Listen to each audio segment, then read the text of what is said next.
It's a place where we do important things, have important conversations. It's also things that I like to talk about. My name is Cameron Cowan, and this is the Cameron Journal Podcast.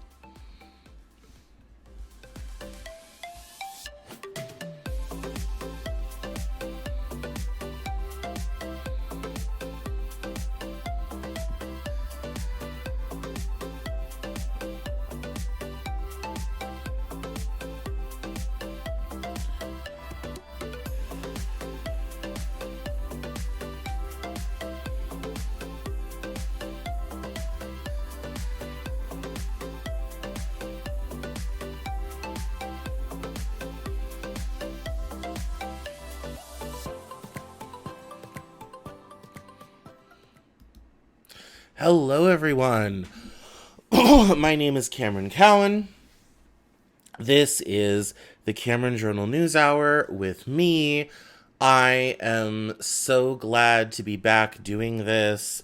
I have not been able to do the weekly podcast, or as I call it now, the weekly news hour, for months because I was in grad school and I just could not balance doing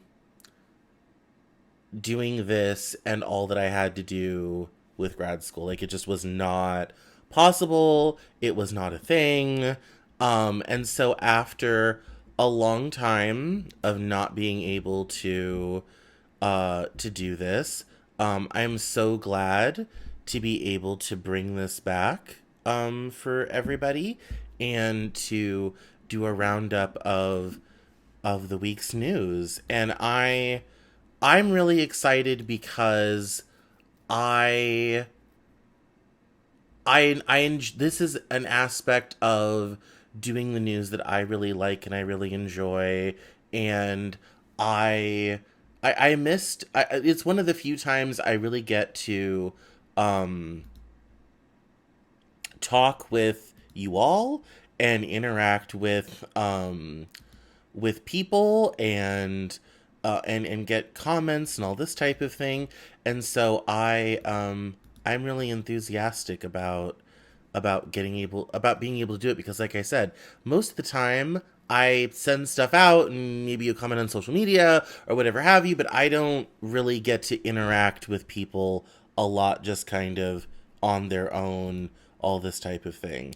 And so I really appreciate being able to talk with all of you guys. So as we go through stories, feel free to comment, and we'll go from there. So thank you guys all for sticking with me over the last couple years. I know it's been a little bit crazy and a little bit sort of insane with my inconsistency. I took a bunch of time off in 2021. I didn't take as much off in 2022, but there was no weekly news roundup and all this type of thing. And now that I am officially Cameron Cowan, MA, MFA, we can now finally get back to the big business of doing more regular stuff like this. So I already did a podcast recording today with somebody, which was really great, and I was able to pull the news stories together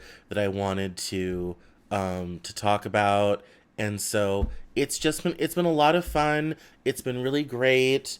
I think it's just been good to get back into the flow. I still have interviews coming out every week. So on Mondays, a new interview post. There should actually be a new one out today. And if I were on top of things, I would know which one that is. But I'm not on top of things like that. So let's find out what the interview was today. I know that last week's interview was with Jade about infertility and her book on her fertility journey, which was really interesting and I thought was a lot of fun. This week is Gen Z entrepreneurship with John Mendez. So this guy's actually really cool. So he's kind of started his own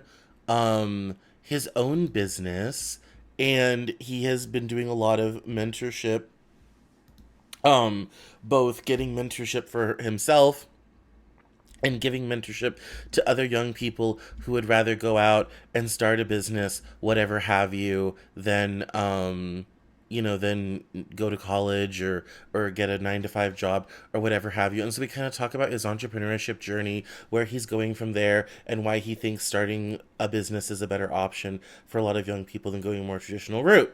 So super exciting. So that's awesome.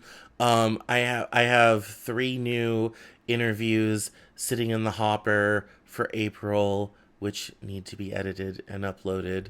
That's my next little project. So it's really cool and really exciting. So um yeah, so let's now that we kind of got all that through, let's dive into the news. And the first thing I want to do, and I just did a TikTok video about this, is our present really weird banking crisis that's not a banking crisis. So, we're having a banking crisis, but somehow it's not really touching the greater economy. But I want to get into some of the details of this UBS Credit Suisse deal. So, if you don't know, back in November, and I reported on this, Credit Suisse, which is a Swiss banking company, um, reported that they were having capital losses and capital issues. And it was kind of odd because Credit Suisse is a pretty large organization. Everyone was kind of like, what's going on with that sort of thing? And then we didn't hear anything for months and months and months. Then last week we found out, oh, Credit Suisse is having huge shortfalls. They're having tremendous losses. There was, the Swiss government was going to step in, and what they have done is they have basically engineered a deal for their competitor UBS to buy Credit Suisse in its entirety for $3.3 billion. Now, by American standards, that doesn't sound like a lot, but it's actually, by European standards, pretty big. So, according to Bloomberg, it says here UBS Group AG agreed to buy Credit Suisse Group AG in a historic government brokered deal aimed at containing a crisis of confidence that had started to spread across global financial markets. The Swiss bank is paying 3 billion francs, or $3.2 billion, for its rival in an all-share deal that includes extensive government guarantees and liquidity provisions. The Swiss National Bank is going to provide 100 billion franc liquidity assistance to UBS and a 9 billion franc guarantee for potential losses from assets that UBS is taking over. And it said there's about 16 billion francs of Credit Suisse bonds, known as ATIs, that will become worthless to ensure private investors help shoulder all the costs. And as a result, today UBS was up 8.8%, and Credit Suisse declined 64%. As you know, I think the interesting thing about it is it's an all share deal, so literally all they're doing is swapping out shares the people owning Credit Suisse, and those shares will become UBS shares. And then, like I said, anyone who loaned the bank money is getting stiffed for 16 billion francs, or about $16.5 billion. And so that'll be institutional investors mostly, and probably other banks that also own shares because they allow that in Europe. Um, the other kind of odd thing about this is this whole deal was done in a weekend, which I thought was really interesting. Um, Very similar to what happened in 2008. They got together over a weekend. We have a Credit Suisse problem, and by Monday announced this sale with UBS that was brokered by the government. And it's interesting because not this past weekend, but the weekend before last, we had the Silicon Valley Bank situation, and the American government solved that in a weekend by taking over SVB and ensuring all depositors and screwing everybody else, including executives, employees, and stockholders. So that was fun.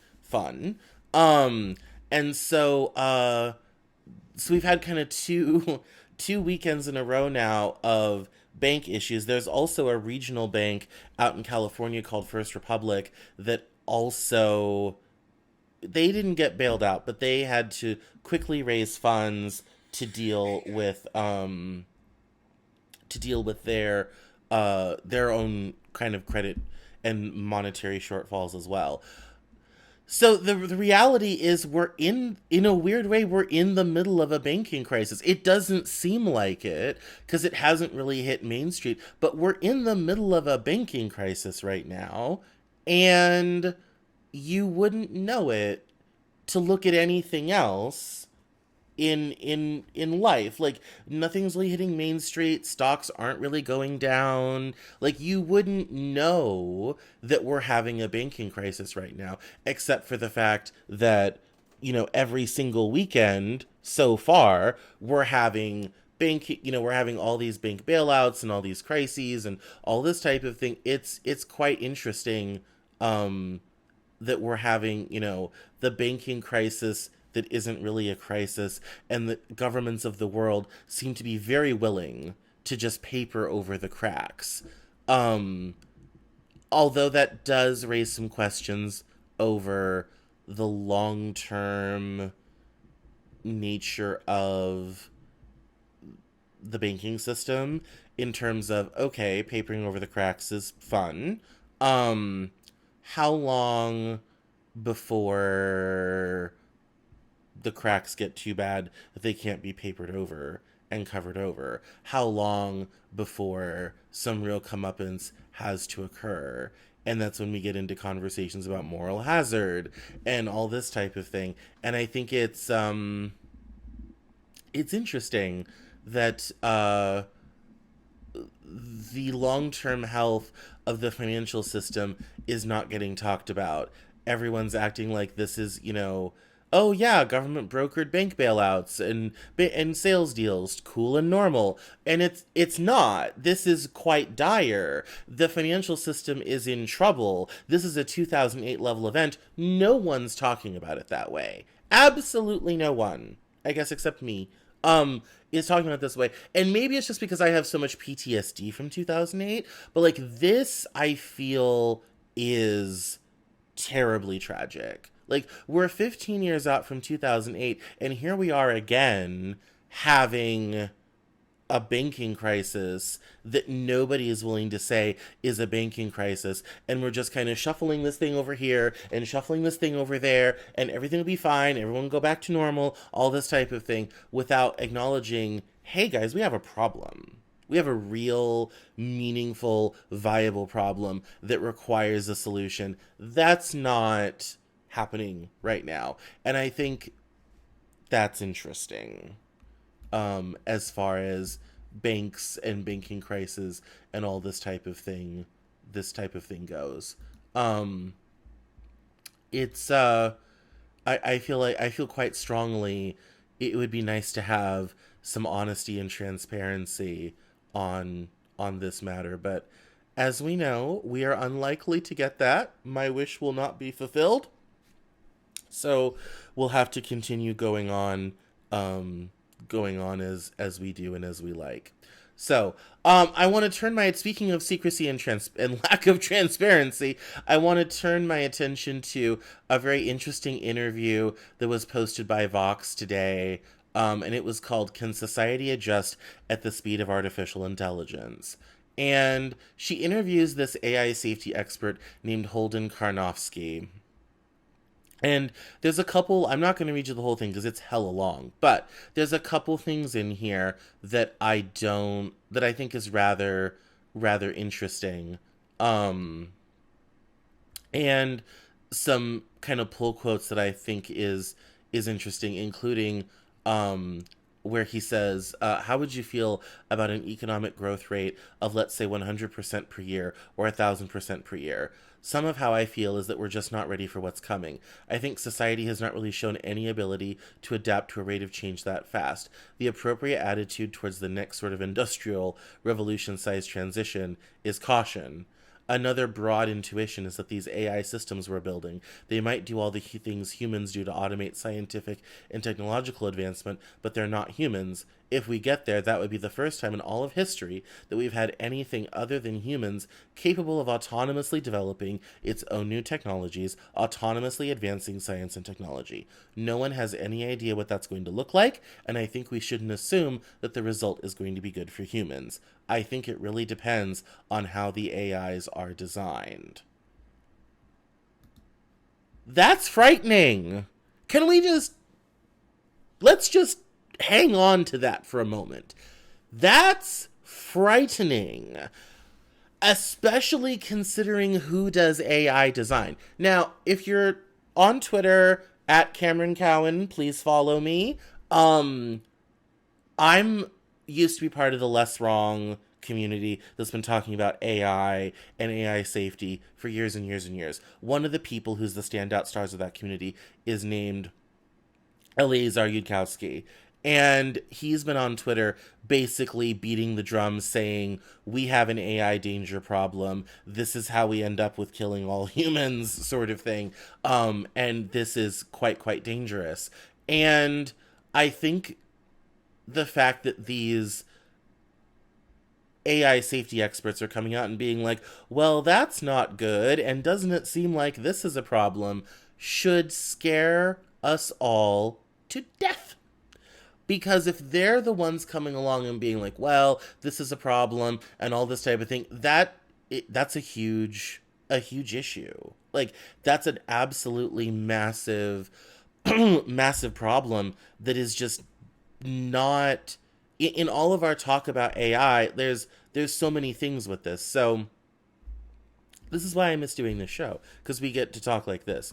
I mean, we have the first problem of AI is trained on data whose copyright is basically stolen and whose original artists are never credited. That's particularly true with image and art AIs that are trained on tons and tons of artwork. Nobody ever gets credited. Nobody ever gets royalties. Nobody ever gets nothing out of that. But because of the internet, it can just go around and learn stuff for free. That's one of the problems with AI. The second problem is AIs are primarily programmed by a very small, very narrow segment group of people that may not fully understand the social implications of everything that they're doing and everything that is possible with the technology that they're building. And I think that is something that should leave us all a great deal of pause.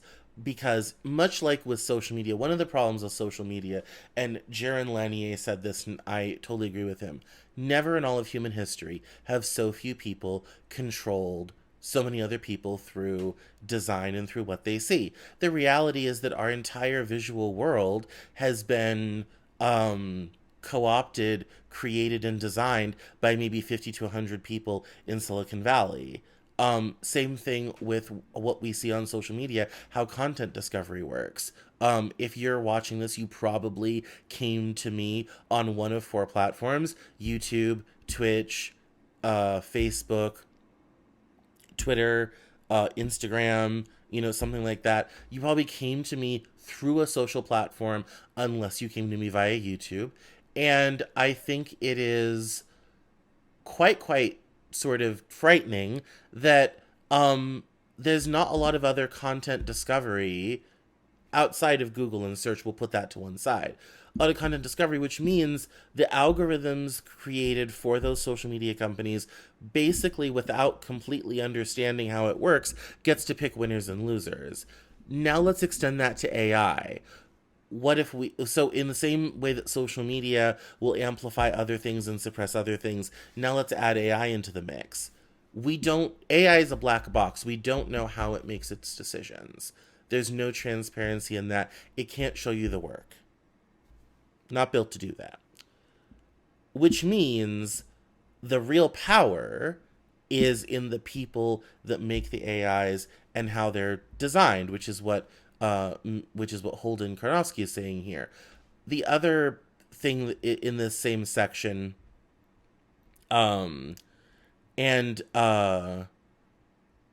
he says, when Bing Chat came out and it started threatening users and trying to seduce them and God knows what, people asked, why is it doing that? And I would say, not only do I not know, but no one knows, because the people who designed it don't know, and the people who trained it don't know. Again, that's frightening. We're building machines who can do stuff. We don't know why. We don't know for what reason. It doesn't have any reason. Um, and it can do kind of whatever it wants to with a complete disregard for any other consideration.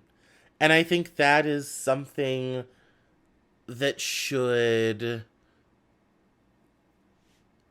frighten everyone. And I think at some point we need to take a step back from this conversation about AI and ask questions that we never ask about technology. And that is, why are we doing this? Is this important? What's the point? What problem are we trying to solve? I mean, sometimes we end up doing things just because we can, and it's cool, and it's whatever. And that's one thing. But the other kind of part of that is that we never ask the questions of, is it necessary? What are the dangers? What are the implications? All this type of thing. Technology just sort of marches on, and we have to deal with the ramifications of it, whatever those might be. And that, I think with AI, we're going to have to we're going to be forced to deal with these problems. We're going to be forced to solve these issues in a way that we probably never have before. We're going to have to actually start to ask these questions, answer these questions, deal with these issues, because if we don't, it may if we're going to end up in a situation where these entities, I guess we'll call them AIs, these AI entities are just going to start doing stuff. Digitally at first, but perhaps physically in the world, or convincing people to go and do things. And we won't, it could be entirely decentralized and disconnected with no any one person realizing how they're contributing to a greater problem, but then boom, there's the problem. And by the time we realize what has happened and what's been done, we won't realize it. And I think that is incredibly dangerous and bears, I think it bears some thought. I think we're, for once, we're actually going to have to, go to our tech people and be like, hey guys, you need to slow down. You need to stop. We need to figure this stuff out before we go crazy, because otherwise we're going to go crazy. It's a huge problem. So it's the arrival of ChatGPT has been a very interesting kind of advancement, we'll call it.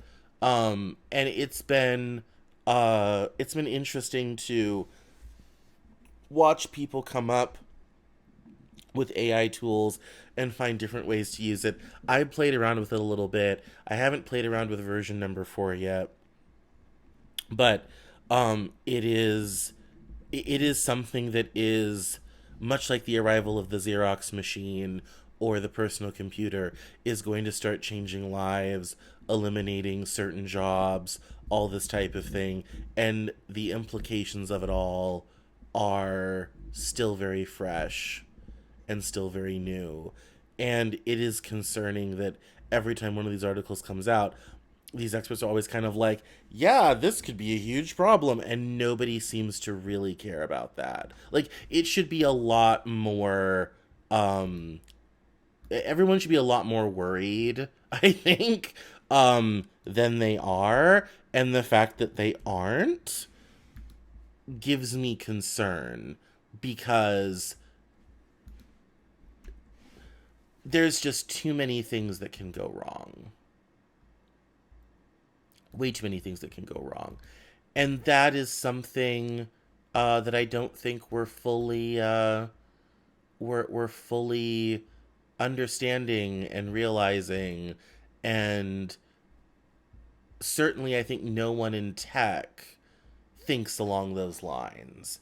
And I think that's the most dangerous part, is that invariably we don't ever deal with these things until it's far too late.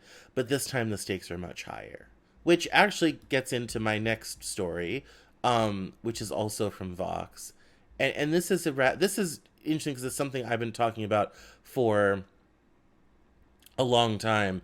But this person goes, the doomers are wrong about humanity's future and its past. So if you've been on social media for any length of time, you probably know that there's a lot of people that are being like, the world is burning, everything is falling down, everything is awful, we're screwed, blah, blah, blah, blah, blah. And that definitely isn't the situation, and definitely isn't the case. And and this article kind of goes through how over the last 500, 1,000 years, we have been able to progress and raise life expectancy, feed more people than ever before, have access to more calories of food than ever before, have greater survival of children. You know, people used to have 10 kids because only 4 of the 10 would survive to adulthood. Now, you know, all it's quite likely all 10 will survive to adulthood. Um and and that is a huge, you know, transition. And one of the things about like the 21st century that I think is really cool is that in 1999 into 2000, the UN set was what was called the Millennium Goals, and it was a program to reduce poverty and inequality and hunger and all this type of thing by the year 2020. And then they would come back in 20 years and review to see how the world did. And they did so in 2020, and we knocked it out of the park.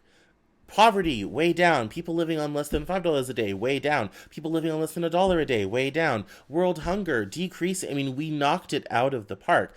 The average life of a human at any given part of the planet right now is better today than has been in the entirety of human history.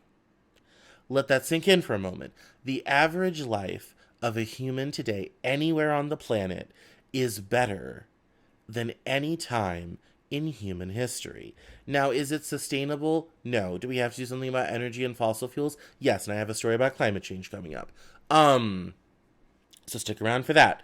All the stuff that is all of these things matter and important? You best damn believe it. However, the reality is we have come so far. Even in the most undeveloped parts of the world, they are living better lives now than they did 50 years ago. They're living better lives now than any of their ancestors could ever even have dreamt of, with access to things that would not have been possible from before. And that is something worth talking about. And so this you know, in this whole progress, it says here, how progress can solve the problem of being human. And he talks about FDR's four freedoms speech, and he talks about how, you know, rights and freedoms have been extended to more people than ever before. It says here, in the decades that followed FDR's Four Freedoms speech, things changed radically thanks to the defeat of fascist powers, the spread of civil rights within existing democracies, and eventually the collapse of the communist world. Today, just 2 billion people live in countries that are classified as closed autocracies, relatively few legal rights, no real electoral democracy, and most of them are in China. That doesn't mean that the liberal democracies that exist are perfect by any means, the US very much included. Nor does it mean that periods of advancement weren't followed by periods of retrenchment or worse. Progress, especially in politics and morals, doesn't flow steadily as a calendar. Just compare Germany in 1929 to Germany in 1939. But all you have to do is roll back the clock a few decades to see the way that rights on the whole have been extended wider and wider to LGBTQ citizens, people of color, women. The fundamental fact is that as much as the technological and economic world of 2023 would be unrecognizable to people in 1800, the same is true of the political world. Nor can you disentangle the political progress from material progress.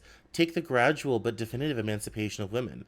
That has been a hard-fought, ongoing battle, chiefly waged by women who saw the inherent unfairness of a male-dominated society. But it was aided by the invention of labor-saving technologies like the home washing machines and refrigerators that primarily gave time back to women and made it easier for them to move into the workforce. These are all examples of the expansion of the circle of moral concern, the enlargement of who and what is considered worthy of respect and rights, from the foundation of the family or tribe all the way to humans around the world, and increasingly non-human animals as well.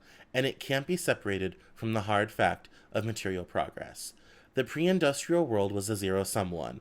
Ultimately, that is what the Malthusian trap means. In a zero-sum world, you advance only at the expense of others, by taking from a set stock, not by adding, which is why wars of conquest between great powers were so common hundreds of years ago, or why homicide between neighbors was so much more frequent in the pre-industrial era.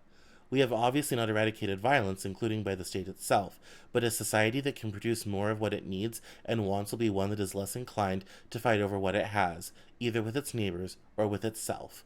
And it's not that the humans of 2023 are necessarily better, more moral than their ancestors 200 or more years ago. It's that war and violence cease to make economic sense.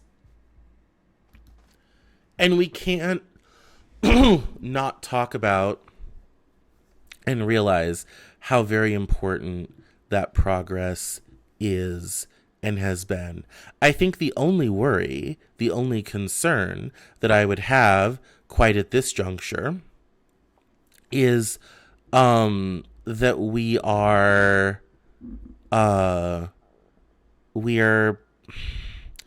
we're moving so fast now that our ability to keep up with all the progress and to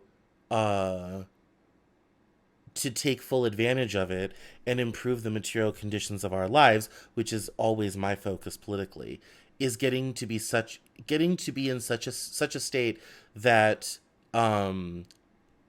things can get out of control very quickly. And I'm a big fan of progress. I think progress is a good thing. I think improving the material conditions of people is tremendous. But we also have to be mindful that with progress comes knock-on effects. There are things that happen. There are things that that occur, and we have to be mindful of the fact that society has to keep up with and on top of all that. And I think right now we're ill prepared for the next set of progress that is coming. My mouth is dry. Bear with me one moment. I'm going to get something to drink. Hang on.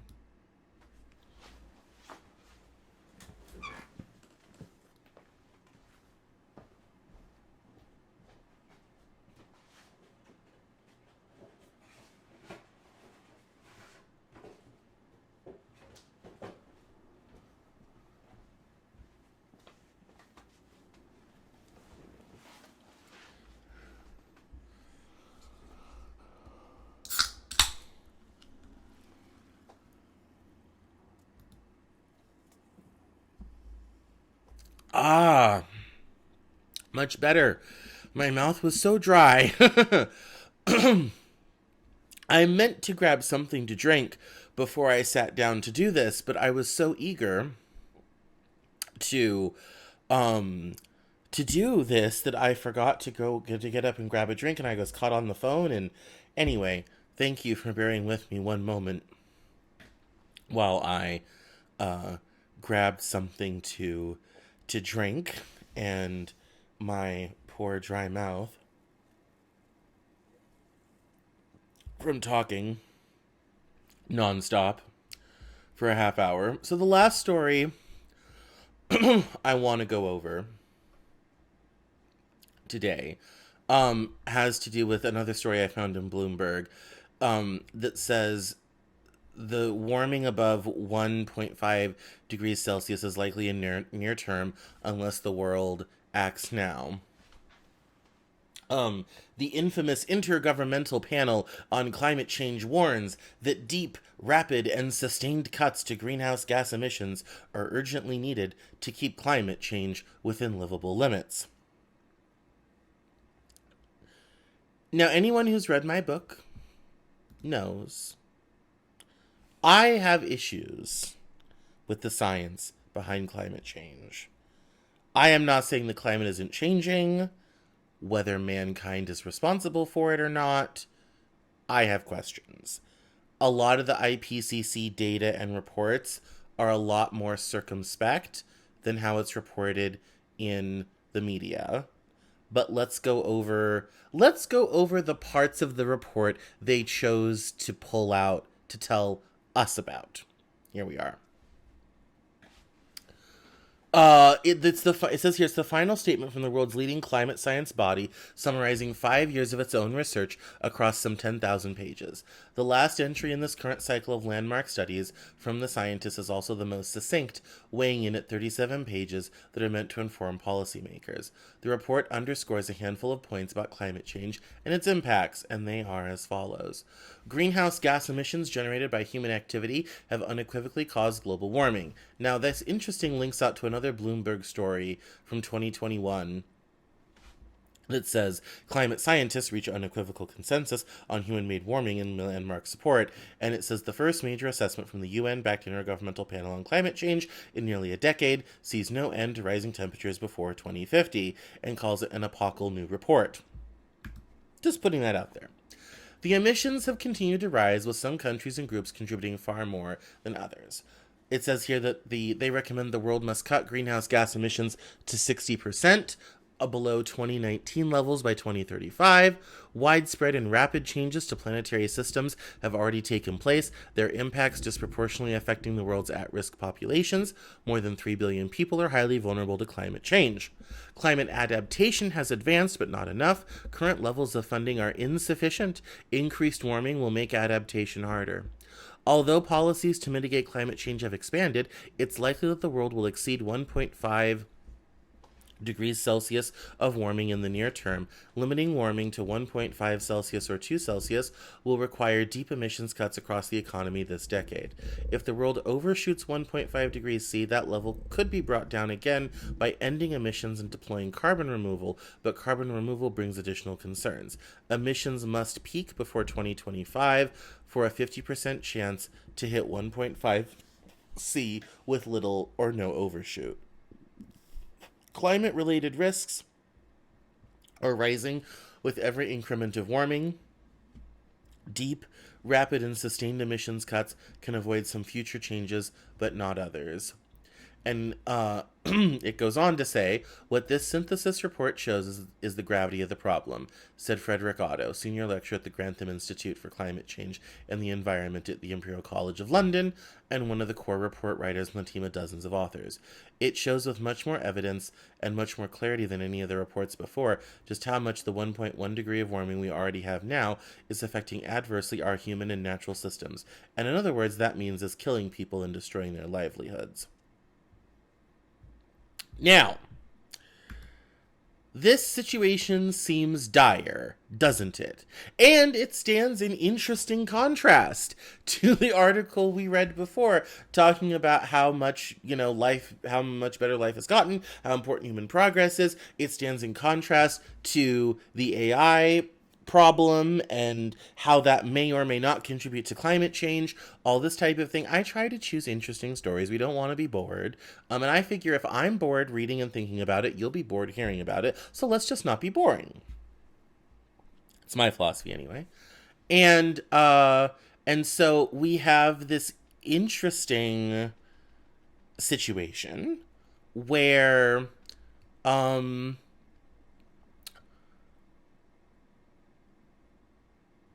the IPCC is trying to really press forward this idea that if we're going to do anything about climate change, it has to happen this decade and things have to peak in the 2030s. It's 2023. We basically have 7 years left. It is not possible to transition the entire global economy away from fossil fuels in 5 years. It's not possible. It's I will tell you this, it's not going to happen. We've already seen, just from the war in Ukraine and having to do with Europe's energy issues, the fraught difficulties that brings when fossil fuels are removed from the equation.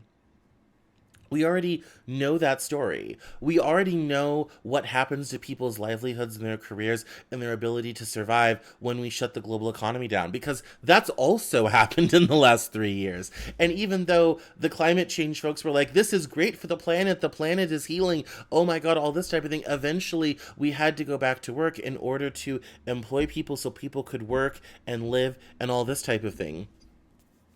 And I've said this for a while. One, I think the big problems with climate change is that in order for us to radically shift how we use energy and all this type of thing, we have to radically shift how we live and our lifestyles. And there are some industries that maybe shouldn't exist. And there are some sacrifices that have to be made. The problem always is, and the problem always has been, who is going to make that sacrifice? Who's going to give up what? Whose ox is going to get gored in the name of saving the climate? And herein lies the problem, is that nobody wants to do without that stuff. Nobody wants their child to die because we decided we're not spending a lot of energy on healthcare anymore. Nobody wants their family to live forever in poverty because we decided to keep habitat going. I remember I heard this interview years ago from this Brazilian farmer who said, yeah, they want us to grow, Brazil nuts and all this type of thing, but Brazil nuts is not sending anybody's kid to college. And so they were clear cutting the rainforest to grow corn and other more profitable crops so they could make more money to improve the lives of their children. And who are we to tell them, no, don't do that because we have to save the Amazon? Like, herein lies the problem. Here is the issue, is whose ox is going to get gored? Where the sacrifice is going to come from in order to make any of this possible? And the sad reality is I don't see any conversation, much less a will, to make dramatic sacrifices in the name of climate change. And so when you talk about, oh, emissions need to peak in 2035, okay, that's a little farther out. You give us 12 years to figure out how are you going to transition the entire world economy in 12 years. It sure as hell won't happen in 5. It's very difficult to do in 10. There are some people that say we don't have enough metals for a green transition. So that's a problem. The other problem is we don't know if we're going to be able to replicate everything using green energy at a consistency that people are used to, all this type of thing. So then it's going to be the question to be, so then what do we do? Do we do like South Africa or in other parts of the world that do brownouts and blackouts in the middle of the day so that people just don't have power for some or all of the day? And are we going to rely on people to have solar panels or private power generation in order to do that? And how's that going to affect, poorer people? How's that going to affect schools? How is that going to affect, security and safety at home? What about seniors? What about people who live in hot climates? All this type of thing. It's, the implications of this stuff goes on and on and on. And this is the conversation that needs to be had that is never had around climate change is, okay, you say we have a climate problem. We can talk about our climate problem later. What I want to know is how are we going to accomplish any of this without completely destroying the modern society that most of us are used to living in? How do we make this green transition without destroying the progress that we talked about before? And that is something that I feel like is a conversation worth having. And that is something where I feel like in order for us to get any movement going on climate change, we really have to shift narratives. It's not about consuming green products, it's about simply consuming less. It's not about buying an electric car. It maybe we need to change how we deal with transportation and have people working from home more and going to the office less if that's even possible. It may be making sure all our appliances are more efficient, making sure our water storage and transfer systems are more efficient. It may involve saying we shouldn't build cities in certain parts of the country because it's too hot and we need air conditioning to even begin to hope to survive there.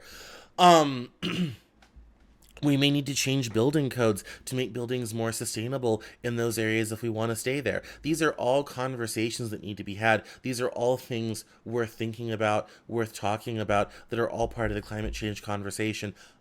And I see people who are into living in a more sustainable, harmonious way with with the climate talking about that, but I don't see it happening a lot in policy circles. I don't see it happening a lot in politics. I just don't see these practical, pragmatic, everyday suggestions being made about something that I don't even think is that necessarily pressing of a problem, but if we're going to agree that it's a pressing problem, we're not making the practical solutions in order to keep human progress going and and hang on to the material improved conditions that we have gotten used to. Who among us is willing to live without a washing machine or a refrigerator? Who among us is willing to live without running water where we have to go and collect our water from a well in a bucket? Nobody. Nobody's willing to do that. And the people who'd have to live that way would very much like not to. And that is where these articles and these narratives and the stuff around climate change is incredibly frustrating. And I would like to see a major shift in the narrative around a lot of this climate change stuff. So anyway, that's my news roundup for this week. I know there'll be some people who are disappointed that I did not talk about the Trump indictment situation that's supposedly happening tomorrow. For those of you that don't know, Trump is being supposedly, Trump is being indicted by the Manhattan DA tomorrow for using campaign funds to pay off the porn star Stormy Daniels for a sexual rendezvous that he had with her during the 2016 election. Now, Michael Cohen, his former lawyer and fixer, who just has a book out right now, conveniently, has already been prosecuted and served time for this crime because Michael Cohen was the one that came up with the money to make it happen. Well, Michael Cohen wrote the check and then Trump gave him the campaign money to pay him back for it. So, he's already been prosecuted for it, so people say, yeah, it's a slam dunk. They already, and he was mentioned in the Michael Cohen stuff as individual one a million times, all this type of thing. Supposedly, according to Trump, tomorrow he's going to be arrested and he's calling for protest and violence and all this type of thing. I don't think he's going to get arrested. I don't think this is going to happen. He always manages to wheedle his way out. He always does. And so I don't think this is going to happen. But if it does happen, tomorrow is going to be a very interesting day. So catch me on social media. We'll keep an eye on this indictment and this arrest, and we will go from there. So I don't want to spend a lot of time on it. It's not that important. I'll care about it when it actually happens. Get me on social media. CameronJournal.com has all of my links and the latest content from the Cameron Journal, including some business trend stuff. I have some stuff about the stock market coming out this week, and some other stuff about markets, so keep an eye on that. We have great videos coming out this week, and I have some literature stuff happening, so definitely keep an eye on for all of that. Get me on Twitter at Cameron Cowan, Facebook.com/Cameron L. Cowan, and Cameron Cowan on Instagram. Thank you guys so much. I love you for watching. I appreciate it, and I will see you next week for the Cameron Journal News Hour. Bye bye now.